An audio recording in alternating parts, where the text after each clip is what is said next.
Good afternoon, everyone. I'm Clementine Starling, Director of the Atlantic Council's Forward Defense Program. It's my pleasure to welcome you to today's event titled Securing Space, Preparing for Future Space Contingencies. This event is part of our Forward Defense Forum series, generously supported by Lockheed Martin. The forum is designed for defense leaders and visionaries to put forward novel ideas for how the United States and its allies and partners can adapt, innovate, and win on the future battlefield. I'd like to thank our speakers and audience for joining us today, and a special thank you to our colleagues at Lockheed Martin for their partnership. Here at the Atlantic Council, our Scowcroft Center for Strategy and Security works to develop sustainable, non-partisan strategies to address the most important security challenges facing the United States and its partners. Consistent with that mission, the Center's Forward Defense Program creates forward-looking assessments of the trends, technologies, and concepts that will define the future of security and warfare. So why are we here today?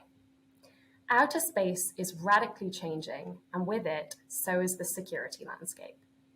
Developments in commercial technology allow spacefaring nations to operate in and use space in new and innovative ways. US and allied military operations on Earth are increasingly dependent on our ability to access and maneuver in the space domain. China, Russia, and other actors recognize this and are developing counter-space capabilities to strike satellites and other space assets in orbit. We're seeing the importance of space play out today in the war in Ukraine. Satellites have served as a lifeline to Kyiv, helping soldiers communicate and defend against Russian forces. In turn, Moscow now views commercial satellites as legitimate war targets. The ways in which adversaries are targeting space assets is also transforming. Gone are the days wherein the benefits of physical fires, such as the use of direct descent anti-satellite weapon strikes, outweigh the cost. Instead, as militaries shift their traditional reliance on large space assets to dependence on the services of mega constellations of small satellites, US competitors are developing an arsenal of cyber, electronic warfare, and jamming counter-space capabilities to disrupt US and allied space missions. How can the United States and its allies prepare for future space contingencies like this? Today, our speakers will delve into that question and more. I'm pleased to be joined by a number of distinguished speakers for this discussion. First, I'm thrilled to welcome General James Cartwright, who will give us his perspectives on how the security environment in space is evolving and the implications of the US and allied space operations. General Cartwright is an Atlantic Council Board Director. He served for 40 distinguished years in the US Marine Corps. He was the 8th Vice Chairman of the Joint Chiefs of Staff, and prior to that, Commander of US Strategic Command. We are also honored to be joined by Travis Langster, who will provide a snapshot of how the US Department of Defense is approaching space security. Travis is the Principal Director of Space and Missile Defense Policy at the Department of Defense. Working within the Office of Space Policy, he supports a mission encompassing space, nuclear weapons, and electromagnetic warfare. He brings over 25 years of experience working in commercial and government space sectors, including roles in satellite manufacturing, software development, systems engineering, space operations, and the delivery of mission-critical national security space systems. General Cartwright, Mr. Langster, we're looking forward to hearing from you today. Following these keynote remarks, we're delighted to be joined by a distinguished panel of space experts who will be moderated by Teresa Hitchens, a space and air warfare reporter at Breaking Defense. Thank you to our speakers for joining us for what I know will be a rich discussion. Before I turn it over to General Cartwright, I'd like to remind everyone that this event is public and on the record. We encourage our Zoom audience to send in their questions using the Q&A tab at the bottom of the screen. Just please identify yourself and your affiliation, and we'll collect your questions throughout the event. We also encourage our online audience to join the conversation on Twitter by following @ACScowcroft and using the hashtag #ForwardDefense. Thank you all for joining us. General Cartwright, without further ado, over to you. Thanks, Clementine.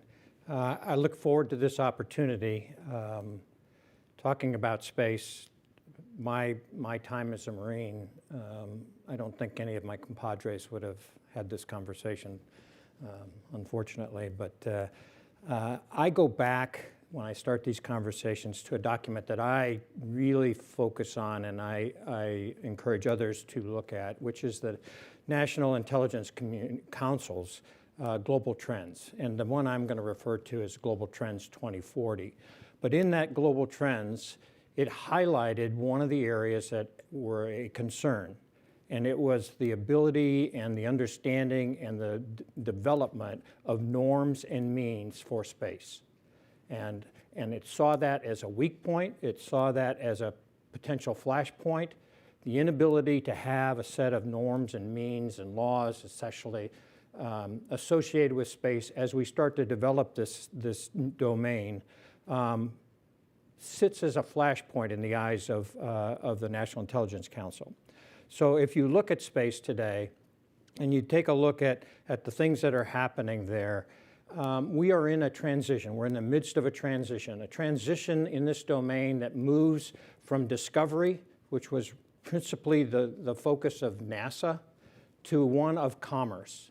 And commerce developing the domain, developing the different orbital domains inside of space. And so as we do that, you know, when I was the commander of Strategic Command, we were given the mission of operational space. And the good part about that, and what my staff always told me was, okay, General Cartwright, we've got the number of launches the rest of the year are less than the number of fingers that you have. So you should be able to keep track of them. That was funny at the time, but quite frankly, it was true. And we immediately took upon ourselves to start to do some analytic work. We involved several of the FFRDCs and universities. And what we came up with was something simple that I could handle, but basically 2 words. Those words were disaggregate and reuse. Those were the things that we needed to do in order to change this domain into something that not only would be a national security asset and military high ground, but also a place for commerce, should that want to develop at the time. And we had comm satellites at that time, we had entertainment satellites, et cetera, but we really didn't have a major commerce activity going in space at that time. So that transition is really accelerated. And now we're in an age of mega constellations being launched. We have a cadence that exceeds more than 1 launch a week this past year, the year of 2022.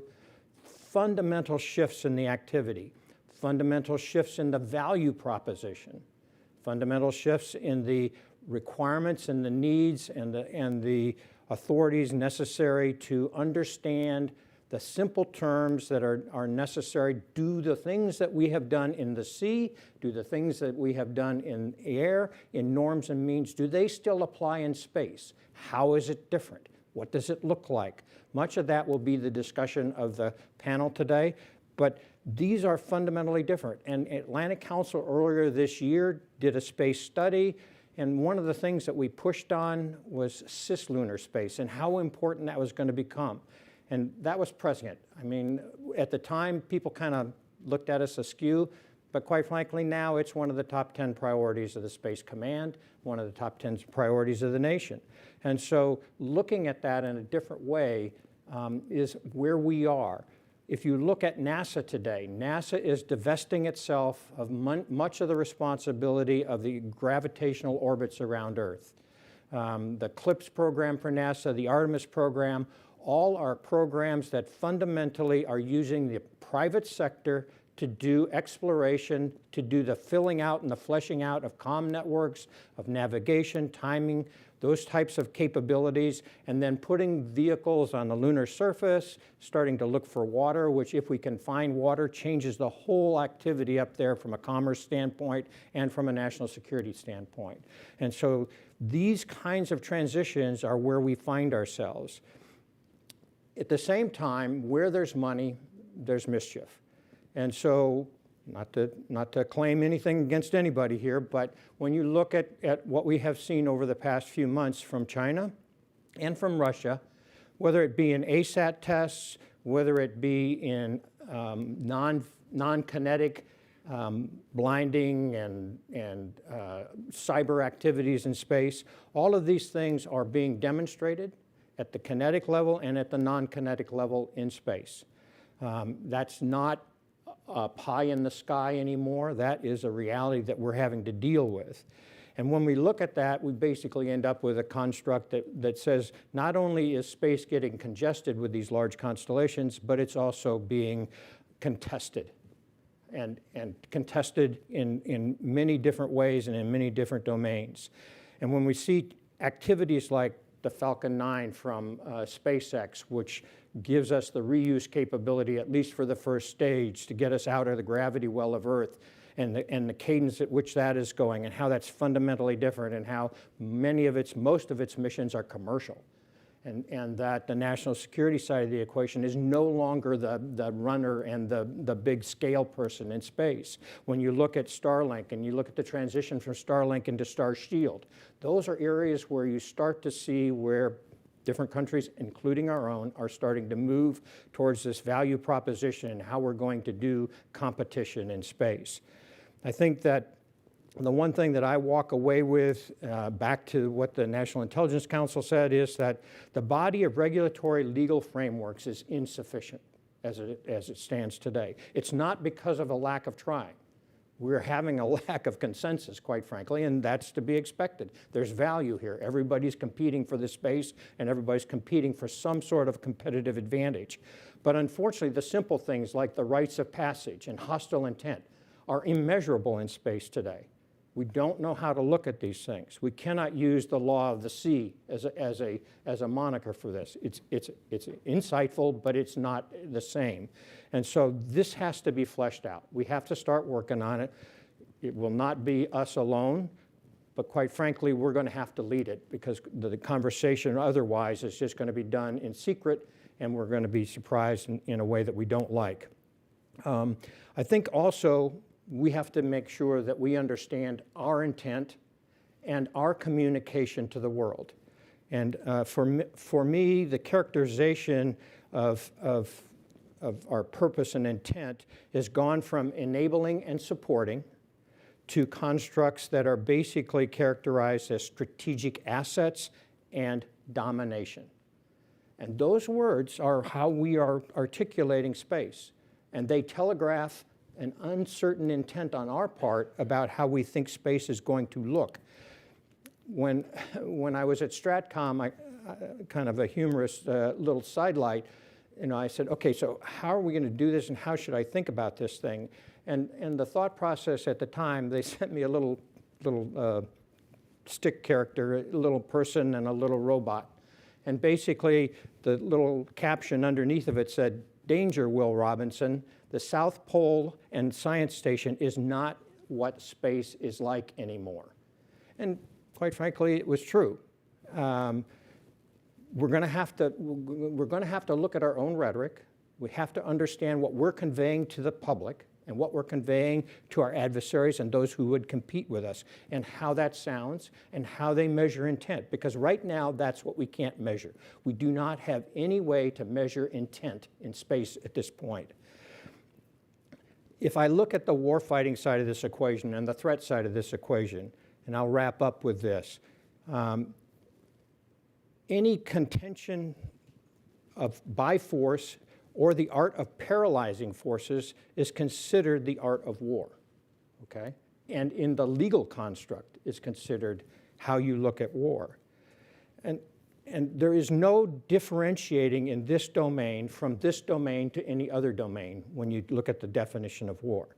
That may be right, that may be wrong from the standpoint of where we end up, but that's the way it is today.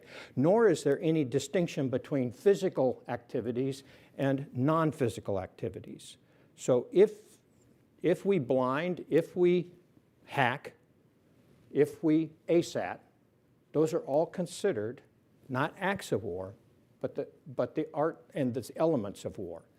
And the lawyers will all be rolling over in their graves here right now, but that's the reality that we have to deal with. And so how does that apply in space? How do we think about it in space?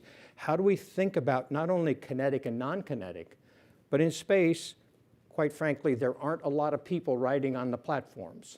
And so we have to understand what machine-to-machine intent looks like, as well as manned activities. And so I think right now I'm back to, danger, Will Robinson. The U.S. and the American high ground, strategic high ground, is no longer ours alone. And we're going to have to figure out how to navigate the competition and the environment together. And I'll transition this over to Travis Langster and let him pick up the pieces I left. Thank you very much. So I'd like to say thank you very much to the Atlantic Council for inviting me to speak today. Before I start, I would just like to say how I had the opportunity back when General Cartwright was the vice chairman, Joint Chiefs. I came away from that meeting really appreciating how you really understood the challenges of the time, but you also understood all the opportunities and the intersections between civil space, commercial space, and the military. And your talk here I came away with the same impression. So thank you for your service and appreciate you talking on these topics here. So as I said, I'm grateful to be able to speak on this topic of the Department's approach to space, particularly now that the 2022 National Defense Strategy in its unclassified form has been released to the public, because space does not exist in isolation from the rest of the Department's strategy. In fact, space is critical to all 4 of the 2022 National Defense Strategy's defense priorities. Each priority, defending the homeland, deterring strategic attacks, deterring aggression, and building a resilient joint force and defense ecosystem, not only requires, but also relies on the ability of the United States to operate in space, both in peacetime and during conflict. The NDS, of course, focuses on the concept of integrated deterrence, in which space plays a key role. Deterrence strategies rely on combat credible forces, which are underwritten by space. Space is at the heart of integrating our strategic as well as our conventional capabilities. It's critical to our overall military effectiveness across the entire joint force, and it's essential to the U.S. way of war. The challenge is, our competitors are well aware of this. They have watched the way that we operate in conflict and know just how much of a military advantage space can provide. And they also know how much it is part of the DNA of the joint force. This creates 2 big issues for us. The first of which is that China and Russia are motivated to develop and build capabilities to disrupt our space-based missions and deny the U.S. joint force the information advantage. While China publicly advocates for the peaceful use of space and for agreements at the United Nations on the non-weaponization of space, China continues to develop, test, deploy, and field sophisticated terrestrial, space, and cyber-based counter-space weapons. We all know in 2007, China destroyed a defunct satellite with a direct ascent ASAT missile, generating a large amount of long-lasting space debris that will remain in orbit for years to come. China currently operates or has the operational direct ascent ASAT missile intended to target low Earth orbit satellites, and the intelligence community assesses that China probably intends to develop a similar system to target satellites up to geosynchronous Earth orbit. China has extensive electronic warfare capabilities intended to deny satellite communications, radar systems, and GPS navigation, and is developing laser weapons to dazzle sensors and potentially destroy satellite components. China has also launched an experimental satellite with robotic arm technology, which could be used for grappling other satellites.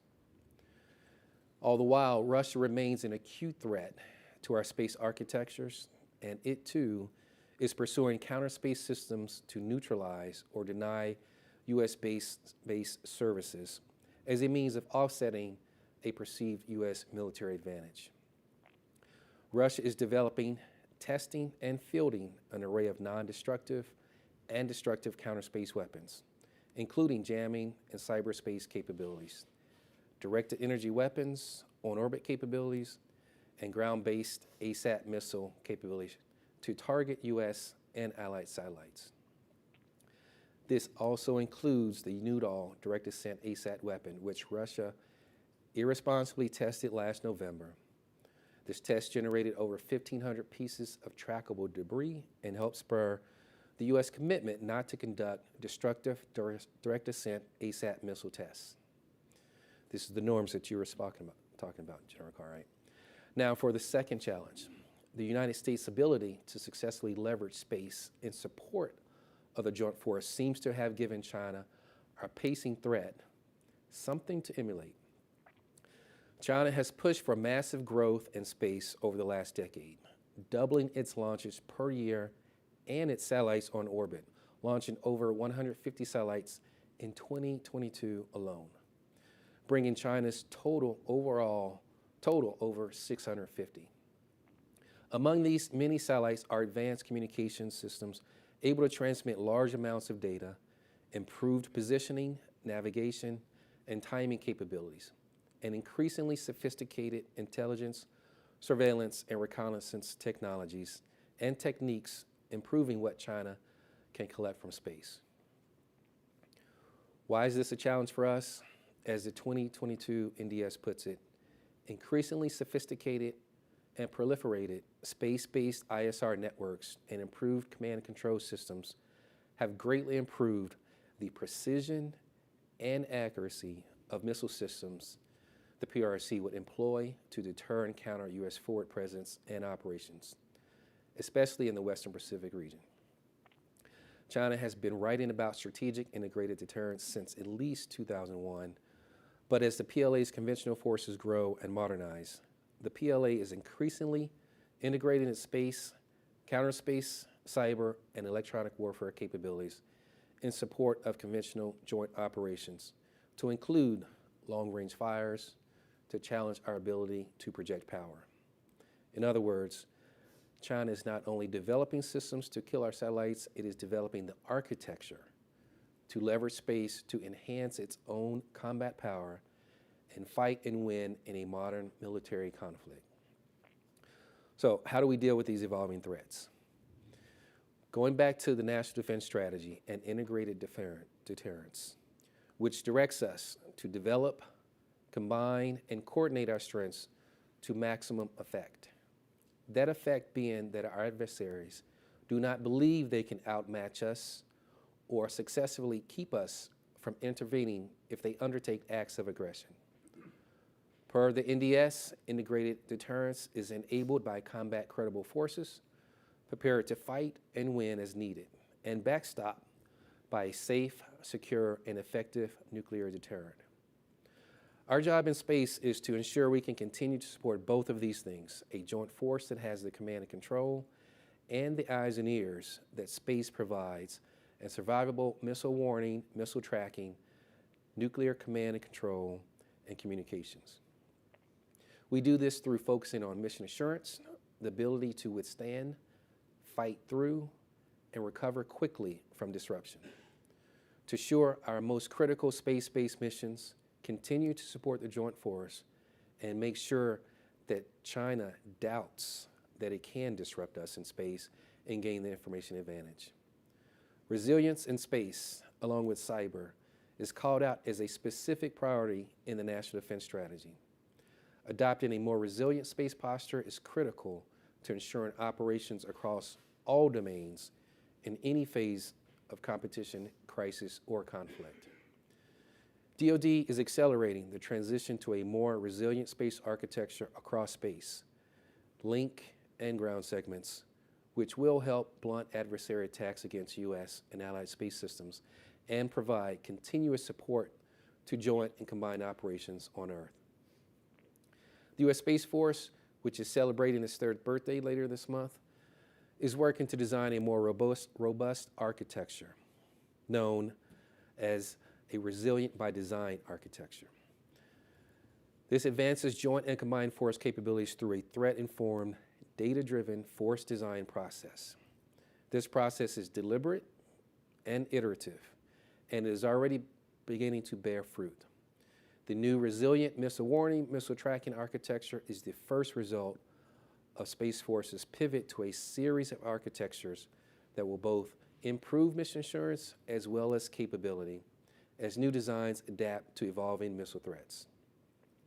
We're also advancing and expanding architectures of space-based sensors that provide indications and warning of threats to space systems, ISR capabilities that provide persistent global information, and multi-mission terrestrial sensors that provide additional opportunities to strengthen space domain awareness, which alerts us to potential threats to our architectures. As we progress through each mission area, close partnerships with the commercial sector will be critical in allowing us to leverage the latest technology and larger constellations of satellites to increase not only our resilience, but our capacity and capability. The tremendous growth of commercial space affords DoD new opportunities to leverage commercial advancements to support national security in novel ways, including increased mission assurance, lower costs for products and services, surge capacity for contingency needs, access to new and innovative capabilities, and improved health and diversification of the space industrial base. Our ability to turn commercial space companies to more openly share information collected from space or about space has proven to be invaluable in catalyzing international responses to acts of aggression as well. There's always more that we can do there. This brings me to other critical piece of integrated deterrence, our international partnerships. Our unmatched network of allies and partners are critical to ensuring the safety, stability, security, and long-term sustainability of activities for all. And they play a key role in competing with our adversaries. With a common set of objectives developed in critical fora like the Combined Space Operations Initiative, we can align with allies and partners against acts of aggression and irresponsible behavior in space, creating a more effective deterrent. We at DoD are committed to working with allies and partners to increase our common understanding of threats to the space environment, as well as identify and explore opportunities for combined efforts. I would also like to mention that this week, actually, the principals from Space Command, Space Force, and our Assistant Secretary of Defense for Space Policy this week are meeting with their combined space operations partners to discuss this very fact. For a long time, it seems like space operated in the background. It was not a critical focus of the department or the joint force. In the past few years, and certainly with the new National Defense Strategy, that has changed dramatically. As stated in Secretary Austin's opening letter to the strategy, we are living in a decisive decade, one stamped by dramatic changes in geopolitics, technology, economic, and our environment. Nowhere is that more true than in the space domain. Both opportunities and challenges in space are evolving rapidly as activity in space accelerates. New players make their impact on the environment, and advancing technologies and commercial contributions advance how we use the domain. But the defense space enterprise has the direction, resourcing, and workforce to adapt to new threats, capitalize on emerging opportunities, and ensure space contributes to integrated deterrence across the domains. Again, thank you for inviting me to speak today. This time I turn it over to Therese Hitchens for a wonderful panel.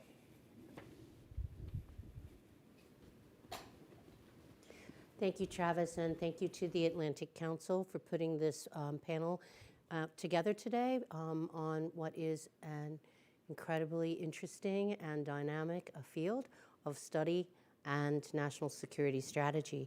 So we are going to start with our panel here. I'm going to introduce them briefly, and you can find their biographies online. To my immediate left, we have Dr. Mariel Borowitz, who is an associate professor at the Georgia Institute of Technology, Sam Nunn School of International Affairs.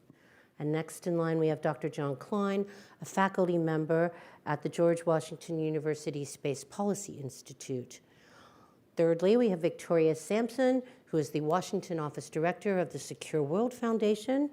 And last but not least, for sure, Daniel Tenney, Vice President of Strategy and Business Development at Lockheed Martin Space. And with that, we're going to kick off the panel. How this is going to work is I'm going to sort of start the conversation with a number of topics, and we will run through those. And at the end, we'll leave about 15 minutes for questions and answers from the audience, which you can ask online. And be sure to go to the Q&A button on your Zoom and send in your questions, because we're hoping to have a participatory discussion here. So I look forward to those questions rolling in. So let's start sort of at the macro level, at the top level. We heard from both General Cartwright and Travis Langston about how the environment around national security space has changed. So the geopolitical environment, the economic environment, if you will.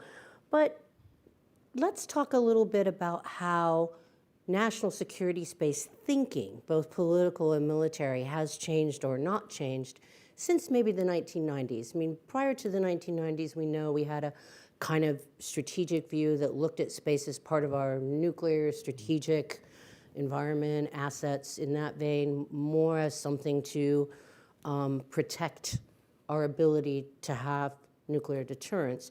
After 1990, we started thinking about space in a tactical manner. And so let's talk about how perceptions or strategic thinking has changed or not changed. One of the things that struck me when I was kind of doing some research for this was, for example, that since the 1990s, the Pentagon's Joint Staff Space Doctrine has talked about offensive and defensive space control. And that's something that despite this change, or this talked about rhetorical change, about space as newly a warfighting domain, those concepts have been around a long time and have been thought about a long time. So, John, I'm going to start with you as a professor of history and someone who's been in the game a long time, and then we're going to expand out. So you start. Okay. Thanks for the question. I just want to say thank you to the Atlantic Council for hosting this event. And a standard disclaimer, the views expressed are mine alone. As you alluded, I mean, during the Cold War, space was considered like a sanctuary. That was the phraseology that was used. That has changed in recent years, space being considered a warfighting domain. With the Soviet Union, the US, space being so tightly coupled to nuclear deterrence and national technical means. So has it changed? Some things are the same. Space has always been militarized since the get-go. But with the rise of the commercial technologies, the innovative technologies such as rendezvous and proximity operations, and just the diversity of other space powers that have equities in protecting national interests, it has changed. And I do agree with the intent of space as a warfighting domain that competition has increased in space. One thing I find fascinating, especially as we look at the commercial sector, if you project out about 10 years, the preponderance of assets on orbit are commercial. So if you're going to have a deterrence posture or integrated deterrence or deterrence by denial of benefit, you need to include these commercial assets into your strategies and approaches. And the other side is China has its version of commercial. And as we relook at some of the old strategies that we forgot about, there may be places for proxies and proxy war. Will our rivals' commercial sectors act as proxies? We know what Russia has said about Starlink being tied closely coupled to the United States. Are we okay with that? So I'll leave it there. Well, let's jump to Daniel then, because you just spoke a lot about the role of commercial, and you work for a defense contractor. Lockheed Martin's been in space from the get-go, since the beginning. And do you see, from your perspective, from that of a large defense aerospace prime, the changes? Can you talk about how they've affected your business, perhaps, or the commercial world as you act in it, in your role? Yeah, sure. So, we believe fundamentally the entrances of new market, commercial companies coming into the market is largely positive. They're bringing a lot of innovative technology. They're bringing flexibility and agility. We're working really closely with new interests in the market to help them be successful. And part of what we think we bring to the table to our government customers is helping them with that industrial base. And so when we can leverage commercial companies and bring to bear what we have in the form of scalability and mission management and leverage technologies that they bring or new small sat manufacturing, we think that's a win-win. And so What we really want to do is bring innovation at a large scale and with speed.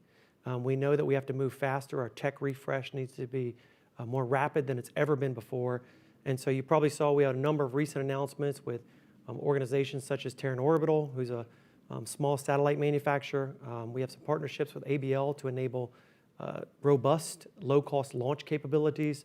We think bringing them to bear to the market alongside large aerospace companies such as ourselves is a win.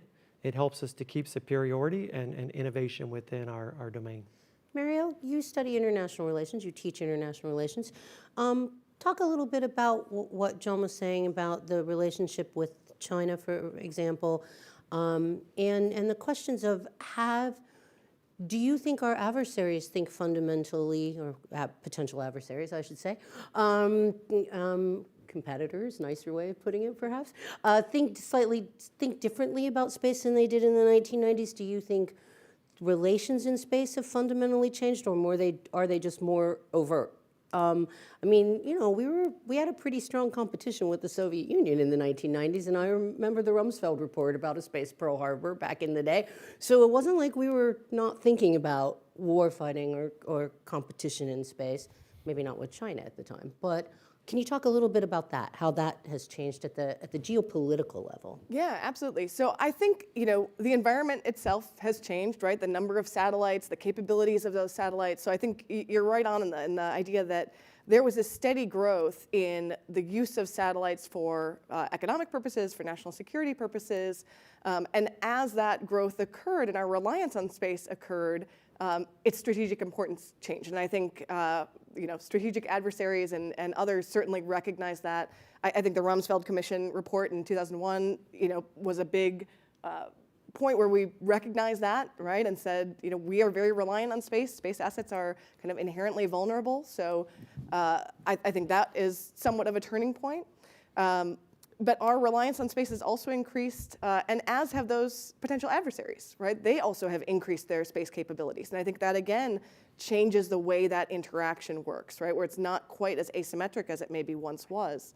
So I think that also affects the thinking. I would say one of the interesting things, as much as, you know, these concepts have existed for a while, and I think there has been a lot of progress in areas like resilience, disaggregation, as General Cartwright mentioned. I think there has been a lot of progress in the last 10, 20 years on those things. But there's still a lot of open questions, right? I mean, you know, at the end of the day, the answer to, you know, how do our potential adversaries think about space and, you know, vulnerability of space assets or attack on space assets, we don't know with certainty the answers to those questions. And I think that's something that still needs a lot of work. Mm-hmm. Obviously, the creation of Space Force, which is just about to turn 3, as Travis mentioned, I think, is a change. It's a change in how the U.S. is facing or looking at national security space.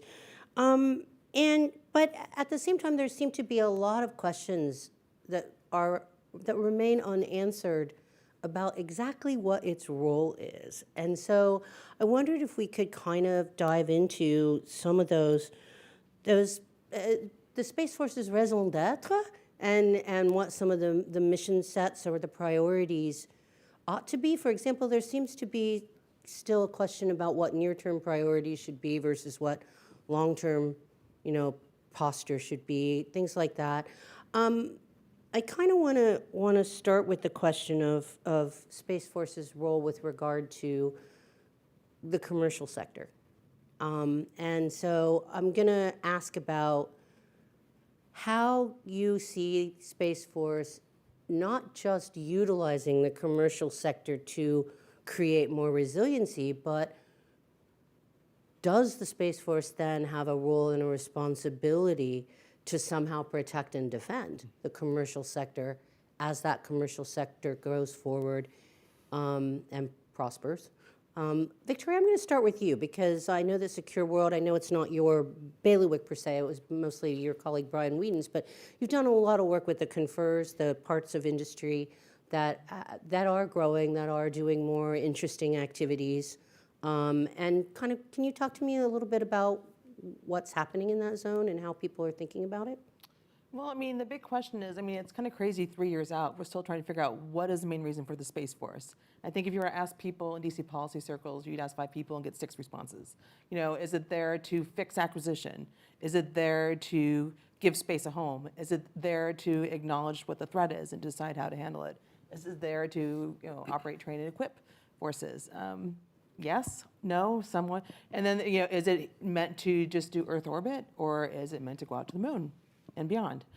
So it's really hard to say. I think my concern is that if it's tied irrevocably to defending the commercial sector, what you could see is something like an East India, you know, company sort of situation where exploration or commercial activity off planet can drag the Space Force or the U.S. into a conflict that it may not necessarily want to get into. You know, I think the real question is, you know, is it there meant to ensure that space is a key national security enabler for the U.S. military? In my opinion, I think that's the key part. And so I think that's where they should be focusing it. Obviously, the commercial sector plays a role in establishing some of that domain and setting precedent and setting operational standards.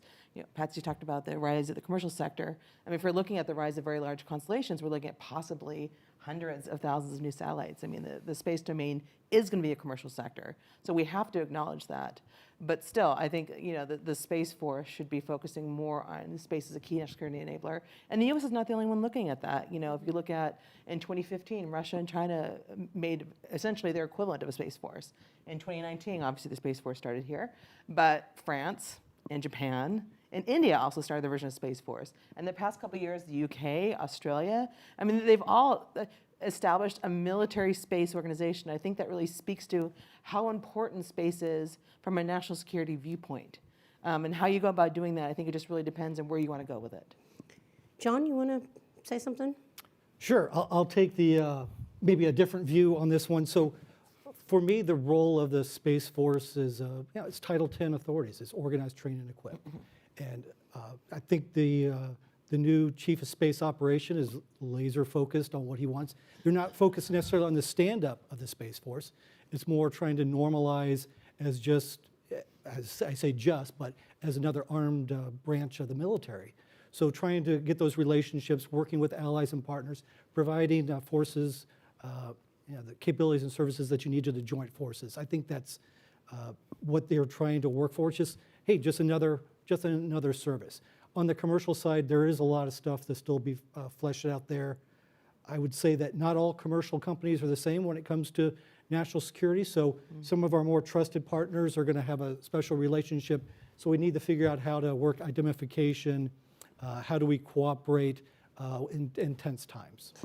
Daniel, do you think industry expects something different now than they did in the past? I mean, it's true that, for example, I mean, obviously, Lockheed Martin's been an industrial partner for the Defense Department in space for a long time, Northrop Grumman the same, Boeing. And also, for many years, the Defense Department has been very reliant on commercial satellite communications providers for most of military communications, but more than 50%. So do you think industry has different expectations now that the threat is greater, or can you talk a little bit about where industry, I mean, I know as John said, industry is not all the same, so it looks different probably from your perspective than a startup, you know, in the field, but maybe you could just talk in kind of, are your expectations any different? Yeah, I mean, it's a really important point I think John was making. And so as we think about, you know, expectations and where we're headed, I don't know our expectations are different. I mean, we're still servicing and providing advanced capabilities for the government and for the commercial industry. But I think what we are doing is changing in the terms of how fast we have to bring that to bear, our refresh cycles that we bring to bear. So how quickly we can enable new technologies, making sure that we're advancing those technologies and then being good stewards of those technologies that are on orbit. You know, I mean, Victoria touched on this a little bit about the proliferation of satellites and debris that are on orbit. I mean, that is a real threat. And so we have to understand that debris. We have to understand domain awareness. And so I think those expectations have always been there. I just think they're heightened with the threats that we faced around the globe. One of the issues that was mentioned, I think Travis mentioned integrated deterrence and the place of space in integrated deterrence. Another sort of related concept where space seems to be a focus is joint all-domain command and control, although I challenge anyone to define JADC2. There seem to be several different definitions floating out there. But let's talk a little bit, just briefly, about the role that space plays in national security strategy. And again, do we see that as fundamentally different now than it was in the past? What is you mentioned that the role of Space Force should be supporting the joint force. So these are the joint forces missions, integrated deterrence, JADC2. Let's talk about how that happens. You want to go ahead? Okay, thanks for the hardball. So the adage is, if you want a new idea, read an old book. So when I go back to integrated deterrence, I go back to the seminal works of Thomas Schelling, Glenn Snyder, and others from the 1950s and 60s. So integrated deterrence, for me, I unpack it as deterrence by punishment or imposing cost, or deterrence by denial of benefit. I think space assets, capabilities, and services, historically, we understand that providing information, whether it's Earth observation, targeting quality data to the joint warfighter to execute his missions as he needs. But for me, the deterrence by denial of benefit is probably more relevant when it comes to competition with China. China has a very different view of deterrence than we do. It's more in the line of compellence. So there are phases of war they could use military action to convey to you to de-escalate. So deterrence by denial of benefit, it's conveying the futility of action. And the good news is space professionals know this is mission assurance and resiliency. And we've been talking about this for years. So it's not just proliferated LEO, it's non-space solutions. It can be different ways of getting the information there. But if you can convey to our rivals that no matter what you do, you will be unsuccessful, that's a powerful place to be in. So that's what I would say is an integrated deterrence. You just mentioned the idea of if you can convey to your rivals. We also have to be able to convey to our allies. Yes. And we have to be able to convey to the government has to be able to convey to its industrial partners what it is it wants from that sector.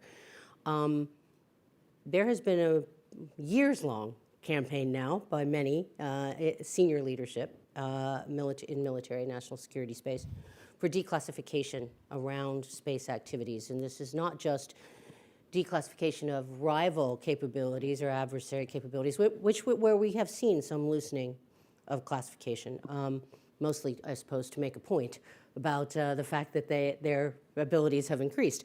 But we've seen very little action despite this pressure for declassification in other areas. Daniel, I'm going to start with you. Can you talk about how classification, can you talk about the obstacles classification gives to industrial partnership, and can you talk about how we might be able to kind of deal with that, especially as we go toward a data-driven concepts? We're talking about AI and all kinds of things, machine to machine. You can't, it's much harder to stovepipe information in those kind of connected spaces. So can you talk a little bit about that? Sure. So, I mean, and it's a really important point. And John, you were just talking about interconnectability and interoperability. And so as we think about those, it does change how we think about classification. I mean, the majority of our workforce in the space realm works in a classified realm, some level of classification. It's important for us to do due diligence around that, you know, and so we're doing a tremendous amount of work with academia, with our government customers on how we can bring classified workforce to bear quicker. In a lot of ways, in Lockheed Martin, we have commercial and civil work. We're able to have new engineers and others work on those things while they're working on their classification. But I'd also like to poke at what John was talking about. As we bring on new entrances into the market, it's imperative upon us as a large aerospace company, in fact, the largest in the world, when we partner with them to make sure they bring the same credence to bear, that we have to make sure that their areas bring about that classification so we can protect our networks, protect our capabilities. I think as you heard Travis talk about resilience and other things, that's part of it. Yeah. Is not only do we have to make sure that our capabilities work in space, but we have to make sure they're resilient, that they're protected, and that they're hardened. And so I think those are all important elements of classification. So I don't think that need actually goes away with the threats we face. I think we've got to just figure out how we move quicker within that realm. I was just going to turn to you because I'm thinking about allies and how this works on the international stage.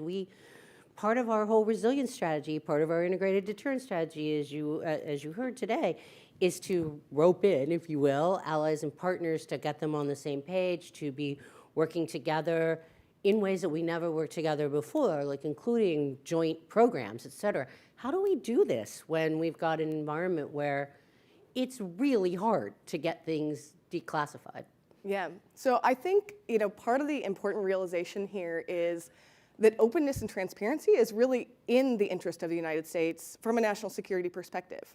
And that, the US, I think, has a unique ability to provide information, to provide services to the global community, to partner with lots of different nations if we choose to do that. And I think, we really need to think carefully about, the value of doing that. So, when we provide, for example, space situational awareness information and conjunction warnings and things like that to the world, that makes the US be the go-to location for trusted information about what's happening in space.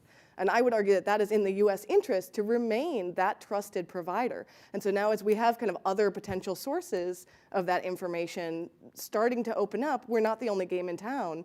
And I think if you can improve openness, improve transparency, that's how you maintain that power and maintain that particular placement as that trusted provider. So I think it's also changing our mindset a little bit, that it's not just a nice thing to do. It's actually in our interest. It really is a national security interest. Teresa, I'd like to build on excuse me, something Mariel just said about the U.S. not being the only game in town. I mean, that's kind of, for me as a not an NGO person who does not have a clearance, it's very frustrating because this focus on overclassification is stupid. Because you know what? The U.S. military is not the only game in town. You have the commercial SSA sector. You have other governments have their own SSA capabilities. I can go out. I mean, I have a terrible phone, but if I had a better phone, I could go out in my backyard and I could see satellites and the thing. So their mere existence should not be classified anymore, because and that may have made sense a couple decades ago, but it does not make sense anymore. And so you're hiding nothing. You're developing a spirit of concern for others who are thinking, what are you trying to hide? What's your point? I will point to the U.S. going quiet about X-37B as an example of that.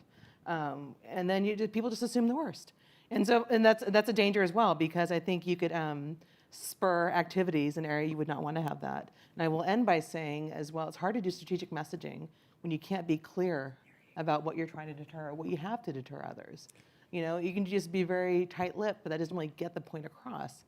Particularly when, as Patty said, other rivals have different concepts of what deterrence is, and what compellence is, and that sort of thing. And so you really want to be very clear on what you're trying to send messages about.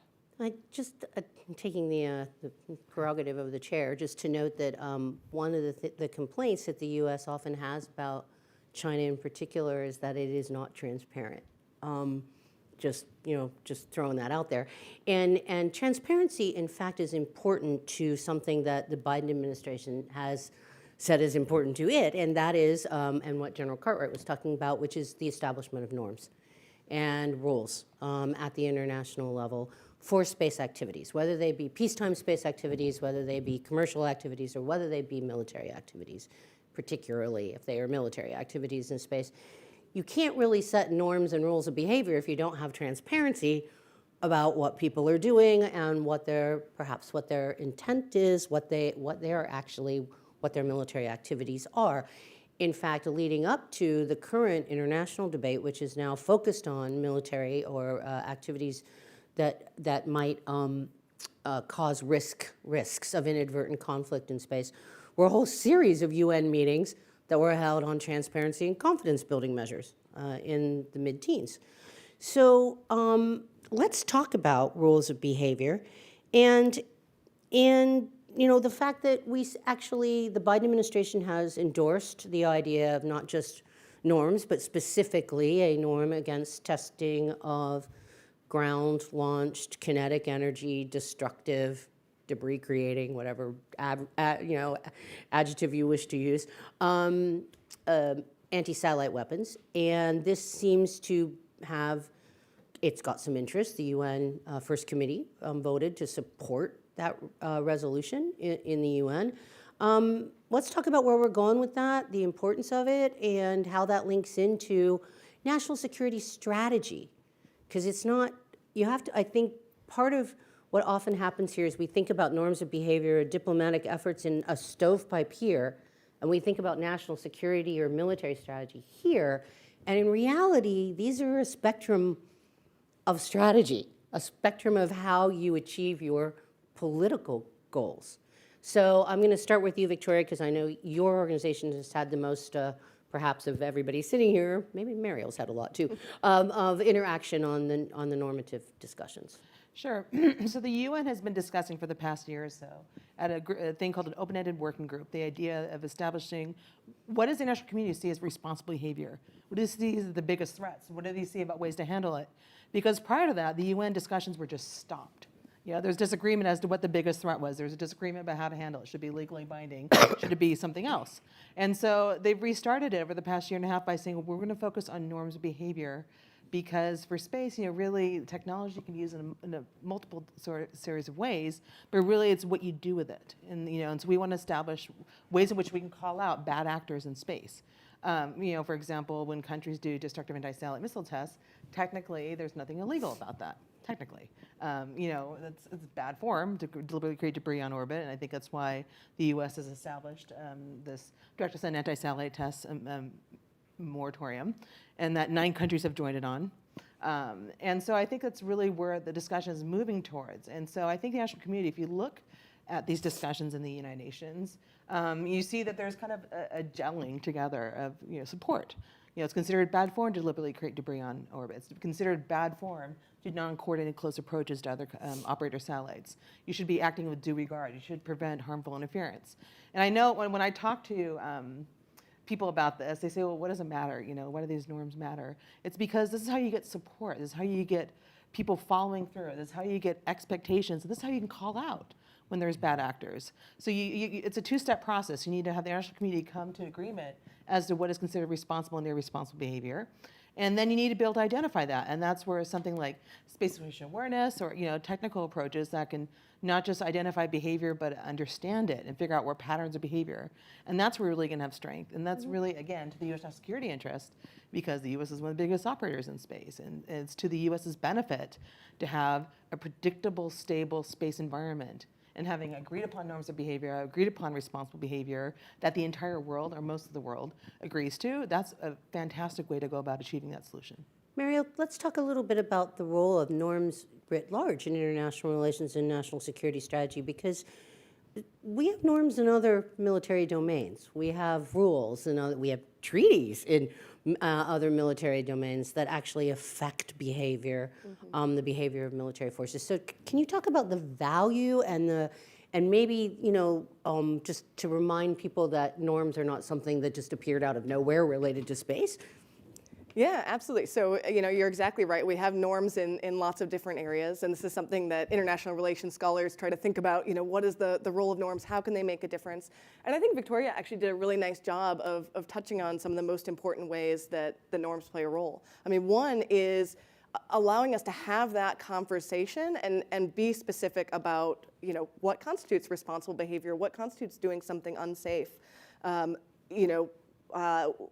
I think there is general agreement, creating debris in space is not responsible. Coming too close to other assets is not responsible. But I think, you have to actually have that discussion, get that written down, get that actual acknowledgement for it to really become a norm. And, even beyond, generally it's an irresponsible thing, but where do you cross the line, right? So maybe close approaches are irresponsible, but how close do you have to get before it becomes a safety issue?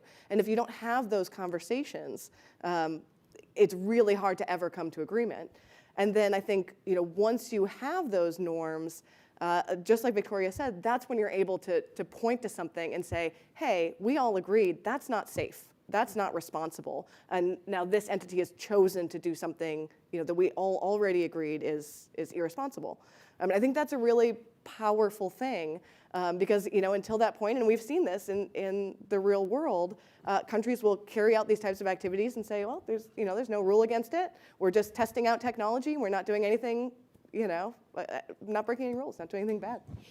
John, you want to talk about the nexus between norms of behavior and these kind of international agreements and actual national security strategy and what role they might play in it? Again, there tends to be sometimes on the part of people who are focused on military strategy, kind of a hand waving, that's going on over here. It's not important to me. And I want to kind of tease out why it is actually important to military strategists. Happy to. Before I do, I'd like to give you a twofer. I'd like to come back and attack the overclassification. So the overclassification a few years ago was known going from no foreign to yes foreign.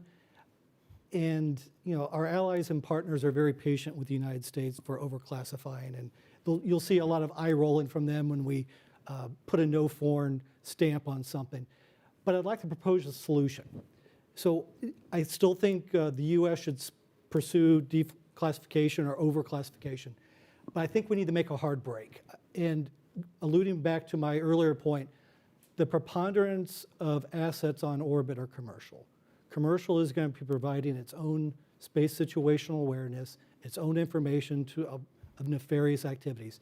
So if we start with something that's inherently commercial, because that's going to be probably going on, there's going to be a business case for it, and then we encrypt it and share it with us and our trusted allies, you could have a scalable coalition. You could share, the government can peel off the part that they need, but that way we get past some of the stuff. If you start inherently governmental, you have the potential for overclassification. I think we just need to go with a different framework and go from there.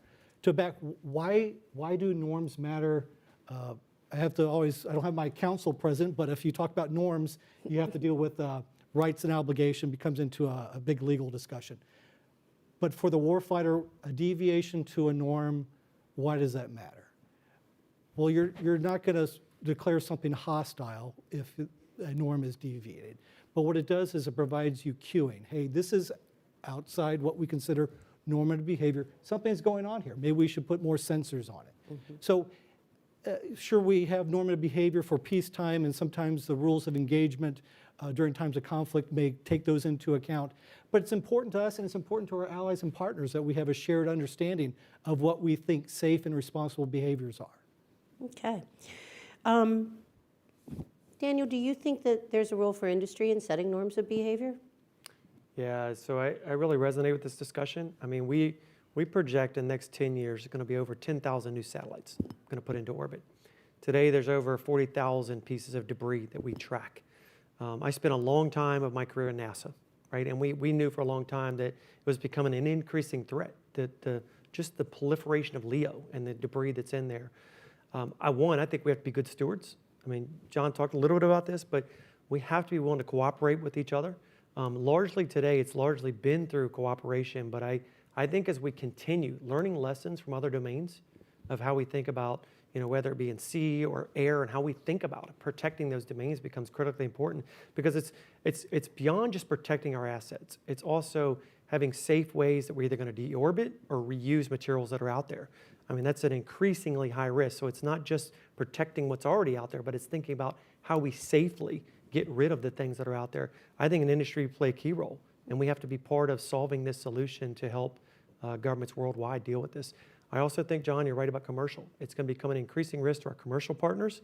And so I do think it's something that we have to work together, both from standards that we agree upon, as well as accountability with one another.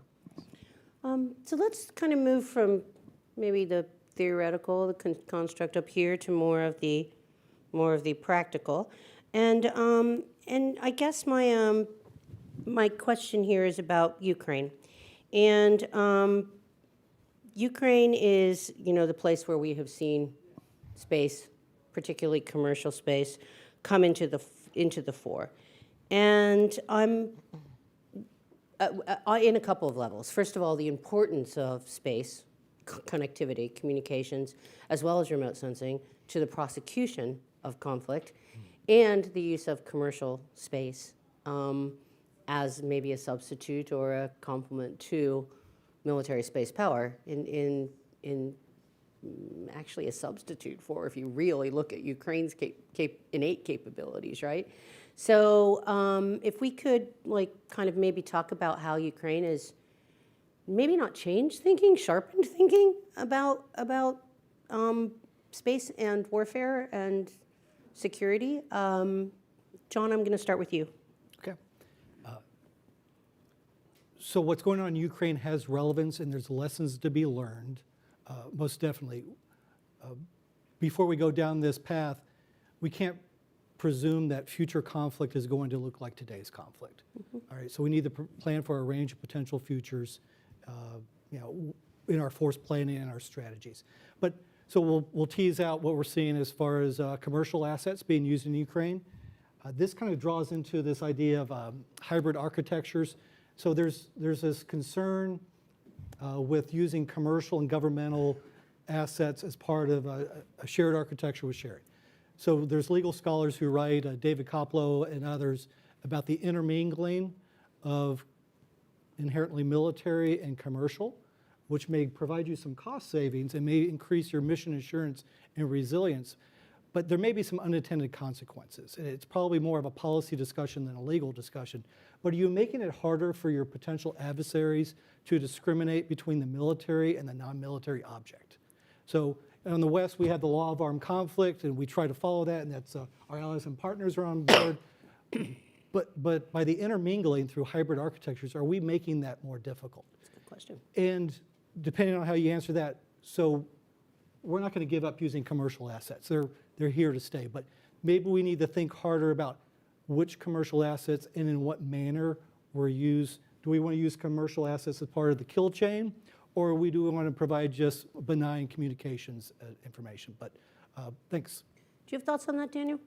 Yeah, there are a couple things coming to mind when I think about Ukraine. I mean, one, when we touched on this a little bit earlier, but Travis touched on this a little bit of, the greatest thing we can do is deter a threat. And one of the biggest strengths we have as a nation is not just ourselves, but having allied nations that are working together to deter threats. So when you think about the Five Eyes concept, for example, I think that's really come to bear, is how we think about deterring threats worldwide.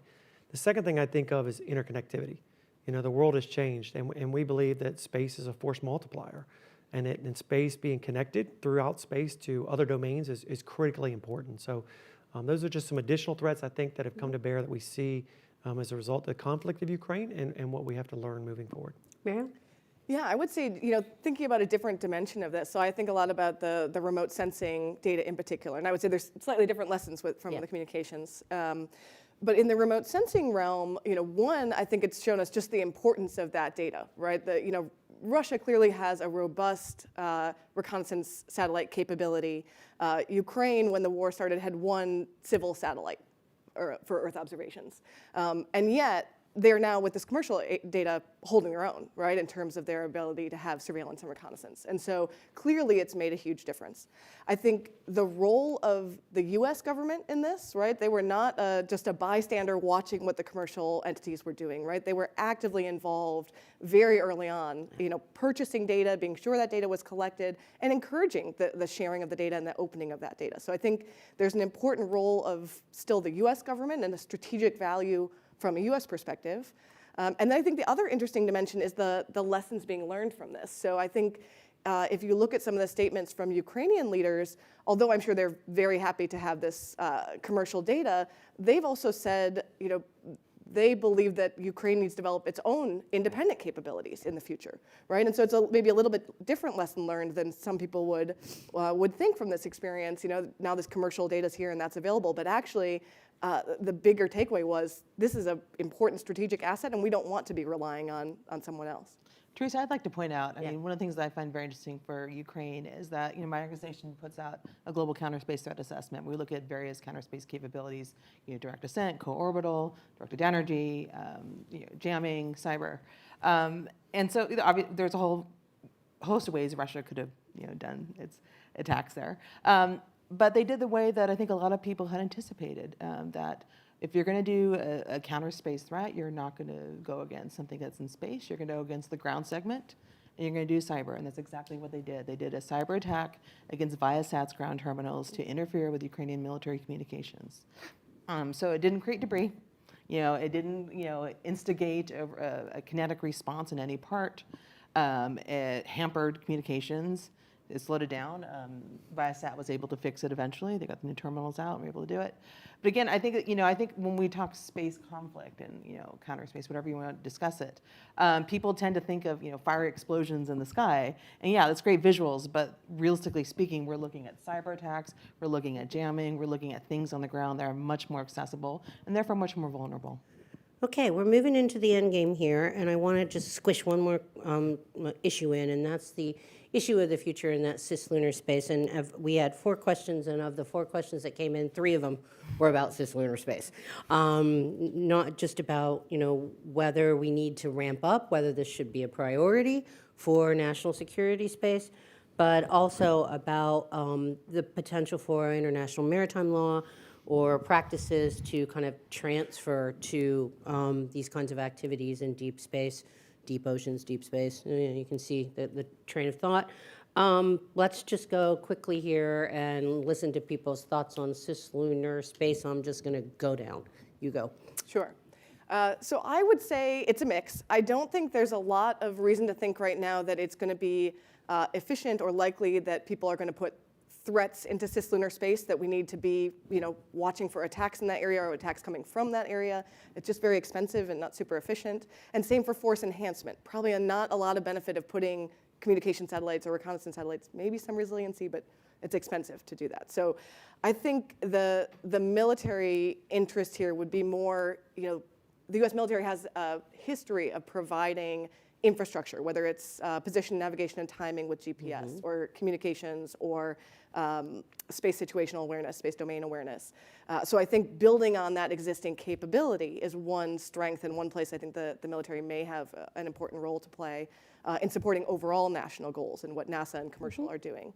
And then I think there also is probably some value in terms of space domain awareness in the ability just to have better intelligence about what's happening. Not necessarily because you think there's going to be an attack or anything like that, but just to know what capabilities do our competitors have, right? What are the actions out there? I think being completely blind to that is probably not ideal. John?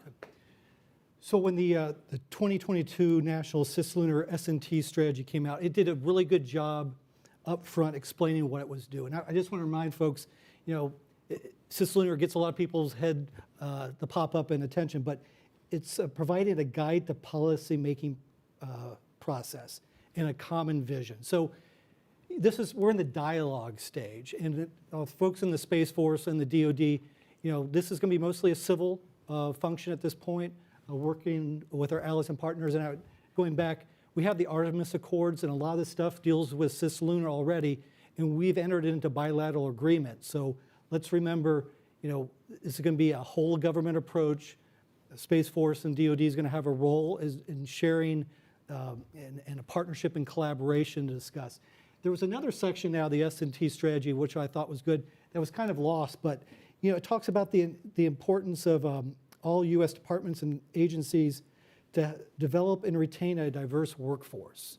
So, hey, the Space Force and the Military Services Academy, a lot of the STEM education. So this is an opportunity to take something that's relatively non-controversial to start education and working on the diversity of our workforce. Thanks.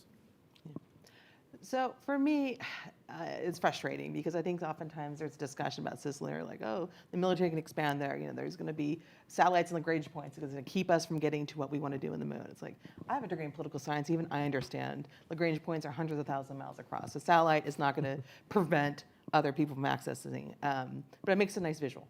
However, having said that, my concern is that there's geopolitical competition that will replicate itself perhaps unnecessarily on the moon. Now, I don't like the term space race because, if we're talking a race, we already won. The U.S. got to the moon 50 years ago. That race is done. However, you're looking at, okay, what's the next use of space and the evolution of the domain? Yeah, there's a lot of activity that's possible for the moon. There's a lot of countries that want to go on the moon. And I almost see a bifurcation. We have the U.S. with its Artemis Accords trying to focus on how the Outer Space Treaty, the principles apply to the moon in the next stage. And then you have Russia and China with their International Lunar Research Station, which not clear what that is all about, but in theory it still exists, and in theory they're still going to do that. In theory those could be complementary. or they could be competitive. It's hard to say at this point. My concern is that perhaps a more aggressive hawkish posture will create a situation where it will inevitably be conflict. And I think that does no one any good, particularly the United States. Daniel? Yeah, so I think when you think about the moon and cislunar, you come at a number of angles. You can come at the defense angle, but you can also come at the civil angle.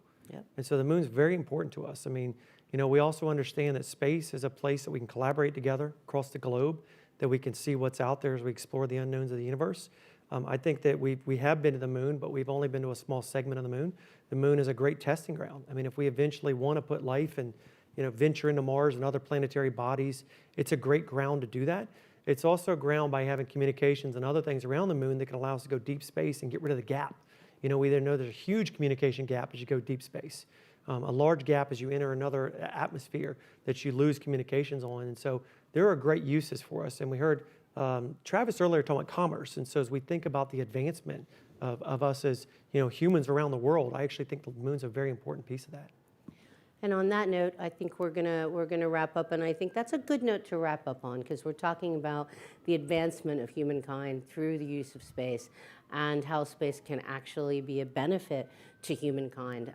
So maybe that's something that we should all take away this season in particular, about how we can advance space as a benefit for humankind. And with that, we'll wrap up. I say thanks to the panel, and thanks again to the Atlantic Council for putting this together.